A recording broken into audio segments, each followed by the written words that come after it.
Muscle power అంటే ఏంది, muscle power దేని కొరకు టెస్ట్ చేస్తాము, దాని పర్పస్ ఏంటి, మజిల్ లూజ్ అయ్యే కారణాలు ఏంటి, టోనిసిటీ అంటే ఏంది, ద మజిల్ టోన్ ఏదైతే సెల్ఫ్గా మెయింటైన్ చేస్తుందో ఇలా నా మజిల్ లూజ్గా పడిపోవట్లేదు. ఈరోజు మనము మజిల్ పవర్ గురించి మాట్లాడుకుందాం. నమస్తే, నేను మీ doctor Mohammed Umar, physiotherapist, working at Dr. Sajid D'Souza's KSAC Multi Speciality Ayurveda Hospital. అందులో నేను యాజ్ ఏ హెచ్ఓడిగా వర్క్ చేస్తున్నాను. ఏదైతే బంజారా హిల్స్ రోడ్ నెంబర్ 1లో లొకేటెడ్ ఉందో ఇన్ హైదరాబాద్. మనము మన బాడీ ఏదైతే ఉందో మన బాడీ బరువు కూడా మోయడానికి డెఫినెట్గా మజిల్స్లో స్ట్రెంగ్త్ ఉండాలి. ఇప్పుడు అజ్యూమ్ చేయండి, ఫర్ ఎగ్జాంపుల్ నా హ్యాండ్ ఉంది, నా muscle something called tonicity.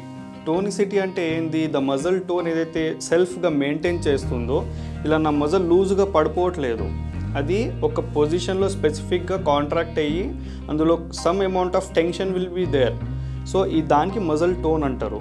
So ఈ మజిల్ టోన్ దేని ద్వారా ఎందుకు ఫామ్ అయ్యి ఉంది, అదే మనం ఓల్డర్ పీపుల్లో చూస్తే అబౌట్ 70 years 80 years వాళ్ళలో చూస్తే ఈ టోనిసిటీ ఆఫ్ మజిల్ కొంచెం రెడ్యూస్ అయిపోతూ ఉంటుంది. అంటే స్కిన్ డిఫరెంట్గా ఉంటుంది, మజిల్ మొత్తం ఇలా వేలాడిపోతూ ఉంటుంది, బోన్స్కి మజిల్స్కి కనెక్షన్ ఏదైతే ఉంటుందో అది లూజ్ అయ్యేటట్టుగా ఫీల్ కూడా ఉంటుంది. సో దీని కారణాలు ఏంటి? సో మజిల్ స్ట్రెంగ్త్ వచ్చేసి యాక్చువల్లీ 0 to 5 ఉంటుంది. ఈ మజిల్ స్ట్రెంగ్త్ తగ్గడానికి ఇన్ జనరల్ కారణాలు ఏంటంటే, ఒకటి వచ్చేసి బ్రెయిన్ స్ట్రోక్, రెండోది వచ్చేసి ఏంటంటే స్పైనల్ కార్డ్ ఇంజురీస్, థర్డ్ వచ్చేసి ఏంటంటే న్యూరోపతి కండిషన్స్. ఈ కండిషన్లో సాధారణంగా మన నర్వస్ సిస్టమ్ ఎప్పుడైతే వీక్ అయిపోతూ ఉంటుందో, ఎప్పుడైనా మనకు నర్వస్ సిస్టమ్ ఇంకా మజిల్స్లో కనెక్షన్ ఉంటుంది. సో ఇప్పుడు నా మజిల్స్ కాంట్రాక్ట్ ఫామ్లో ఉంది అంటే నర్వస్ సిస్టమ్ ద్వారా ఇంపల్సెస్ ఏవైతే రిలీజ్ అవుతున్నాయో దాని ద్వారానే నా మజిల్స్ ఒక స్పెసిఫిక్ పొజిషన్స్లో హోల్డ్ అయి ఉంది.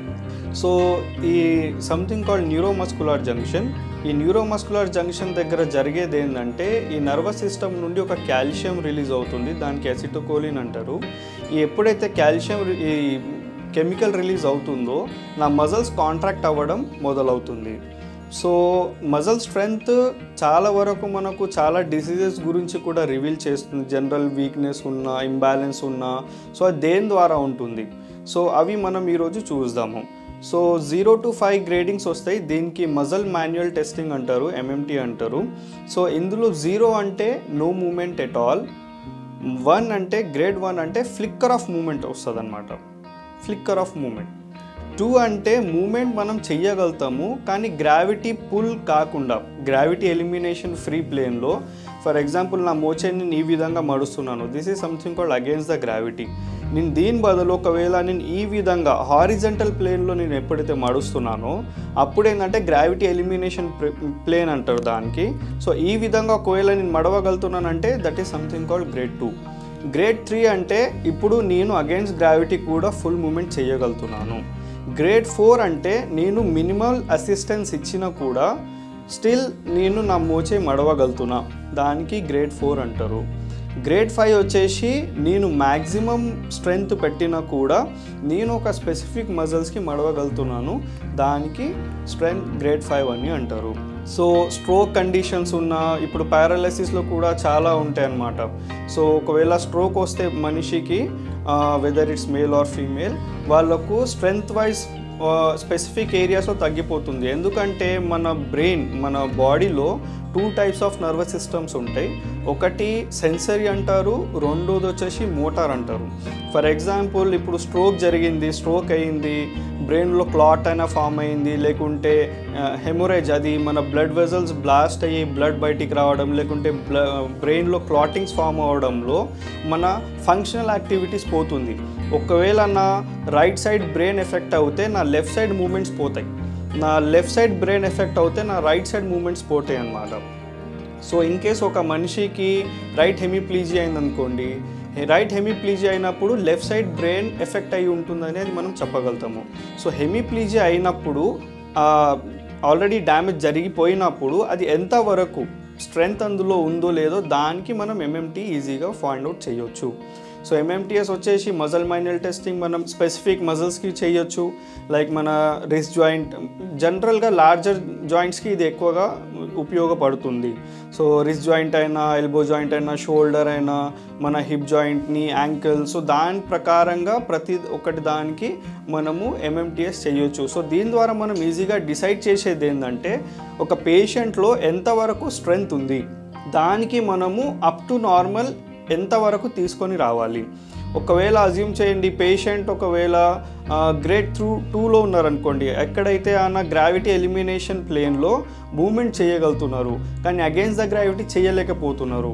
ఎగ్జాంపుల్, ఒక పేషెంట్ ఒకవేళ పారాప్లీజియా అంటే 2 కాళ్ళు ఎఫెక్ట్ అయినప్పుడు, 2 లిమ్స్ ఎఫెక్ట్ అయినప్పుడు లోవర్ లిమ్స్లో మనిషి కూర్చొని కాళ్ళు ఊపగలుగుతున్నారు కానీ నిలబడలేకపోతున్నారు. సో నిలబడకపోవడం దాని అర్థం ఏంటంటే మజిల్స్లో నిలబడాలంటే డెఫినెట్గా 3+ ఉండాలి మజిల్ స్ట్రెంగ్త్, అప్పుడే ఒక మనిషి నిలబడగలుగుతారు. అది క్వాడ్రిసెప్స్ మజిల్స్లో అంత స్ట్రెంగ్త్ ఉండాలి. ఒకవేళ అంత స్ట్రెంగ్త్ లేదు, కూర్చొని కానీ మనిషి ఈజీగానే కాలు ఆడించగలుగుతున్నారు, వెనక ముందు చేయగలుగుతున్నారు అంటే స్ట్రెంగ్త్ దాంట్లో వచ్చేసి మైట్ బి 2+ or 3 అని మనం చెప్పవచ్చు. కానీ 3+ డెఫినెట్గా రావాలంటే అక్కడ నుండి క్వాడ్రిసెప్స్ స్ట్రెంగ్త్ అనే ఎక్సర్సైజ్ మనము ఒక ట్రీట్మెంట్ ప్లాన్ అనేది ఈజీగా మొదలు పెట్టవచ్చు. సో ఎంఎంటీఎస్ వచ్చేసి మనకు చాలా వేస్లో హెల్ప్ అవుట్ అవుతుంది. ఆ విధంగానే ఇప్పుడు మనము చాలామంది అవగాహన లేకుంటే తెలిసిన వాళ్ళు కూడా ఏంటంటే ఇవి మైనరికం మ్యారేజెస్ చేస్తూ ఉంటారు. సో ఈ మైనరికం మ్యారేజ్ అయినప్పుడు ఏమవుతుందంటే సేమ్ జీన్ కలిసినప్పుడు డెఫినెట్గా మన బేబీ ఏదైతే వూమ్లో ఫామ్ అవుతుందో అందులో కొన్ని డిఫెక్ట్స్ వచ్చే అవకాశం ఉంటుంది. లైక్ విసే సెరిబ్రల్ పాల్సీ, ఏట్రోఫీ అలాంటివి చాలా ప్రాబ్లమ్స్ వస్తూ ఉంటాయి. సో మైనరికం మ్యారేజ్ ఎప్పుడు చేయకూడదు, డిస్టెన్స్ మ్యారేజ్ చేస్తే it's better for us. Next, ఇలాంటి పిల్లలు పుట్టినప్పుడు సాధారణంగా మనకేం ఫీల్ అవ్వదు, తెలియదు మనకు. కానీ కొన్ని నెలలు గడిచిన తర్వాత ఏవైతే నార్మల్ యాక్టివిటీస్ పిల్లల్లో డెవలప్ అవ్వాలో అవి డెవలప్మెంట్స్ మనం చూడలేము. ఇప్పుడు సిబిలో సెరిబ్రల్ పాల్సీలో తల పెద్దగా అయిపోవడము, బాడీ స్టిఫ్ అయిపోవడము, మూమెంట్స్ రాకపోవడము, కోఆర్డినేషన్ లేకపోవడము, అవన్నీ జరిగే చాలా అవకాశాలు ఉంటుంది. సో దాని ప్రకారంగా ఈ ఎంఎంటీఎస్ కూడా అందులో కూడా హెల్ప్ అవుట్ అవుతుంది. మనం ఈజీగా ఫైండ్ అవుట్ చేయొచ్చు మజిల్ స్ట్రెంగ్త్ ఎంతవరకు ఉంది, ఎంతవరకు రీచ్ అవ్వాలి. సేమ్ ఇదే మనము యంగ్ ఏజ్ వాళ్ళలో కూడా ఇప్పుడు ఏదైనా హ్యాండ్ అయినా లింక్ అయినా ఫ్రాక్చర్ జరిగినప్పుడు మనం ఇమ్మొబిలైజ్ స్టేజ్లో వదిలేస్తాము. ఆ ఇమ్మొబిలైజ్ స్టేజ్లో వదిలిన తర్వాత డెఫినెట్గా మన లార్జర్ మజిల్స్కి ఎప్పుడైతే మనం రెస్ట్ ఇస్తామో it will go under something called weakness. So ఈ వీక్నెస్లో వెళ్ళినప్పుడు దానికి ఎంతవరకు వీక్నెస్లో వెళ్ళింది, మనం ఎంతవరకు దానికి స్ట్రెంగ్త్ చేసి బ్రింగ్ బ్యాక్ టు నార్మల్ తీసుకొని రావాలి, ఇది కూడా త్రూ ఎంఎంటీఎస్ మనం ఈజీగా ఫైండ్ అవుట్ చేయొచ్చు. ఈవెన్ ఇప్పుడు వచ్చేసి ఓల్డర్ పీపుల్స్ ఉన్నారు, ఓల్డర్ పీపుల్స్లో కూడా ఒక ఏజ్ వచ్చిన తర్వాత if they are not functionally that much better, అంటే ఎక్కువ తిరగకపోవడము, ఇంట్లోనే కూర్చోవడము, యాక్టివిటీస్ ఎక్కువ చేయకపోవడము, సో దీని ద్వారా కూడా వాళ్ళ దాంట్లో కూడా మజిల్ స్ట్రెంగ్త్ అనేది డిక్రీజ్ అవుతూ ఉంటుంది. సో ఈ మజిల్ స్ట్రెంగ్త్ ఎంతవరకు డిక్రీజ్ అయింది, మళ్ళీ దానికి మనం ఎంతవరకు తీసుకురావాలంటే డెఫినెట్గా ఈ ఎంఎంటీఎస్ మజిల్ మాన్యువల్ టెస్టింగ్ ఏదైతే ఉందో దీని ద్వారా మనం ఫైండ్ అవుట్ చేయవచ్చు ఎంతవరకు ఇందులో స్ట్రెంగ్త్ తీసుకురావాలని. ఆ విధంగా మనం ఈజీగా రీచ్ అవ్వచ్చు. సో ఫిజియోథెరపీ అనేది దాదాపుగా అన్ని వర్గంలో ఎవ్రీ మల్టీ స్పెషాలిటీ హాస్పిటల్లో ఫిజియోథెరపీ అవైలబుల్స్ ఉంటాయి. సో మీరు ఒకవేళ ఈ విధంగా ప్రాబ్లమ్స్ ఏమైనా ఉంటే, స్ట్రెంగ్త్ మజిల్స్లో ఏమైనా తగ్గిపోయి ఉంటే డెఫినెట్గా మనము through physiotherapy we can reach the maximum muscle strength. Hopefully ఇవన్నీ వర్గాలకు ఇంపార్టెంట్, ఈవెన్ ఫ్రమ్ చైల్డ్హుడ్ పుట్టిన పిల్లల దగ్గర నుండి వృద్ధుల వరకు ప్రతి ఒక్కరికి, అంటే depends on their functional activities.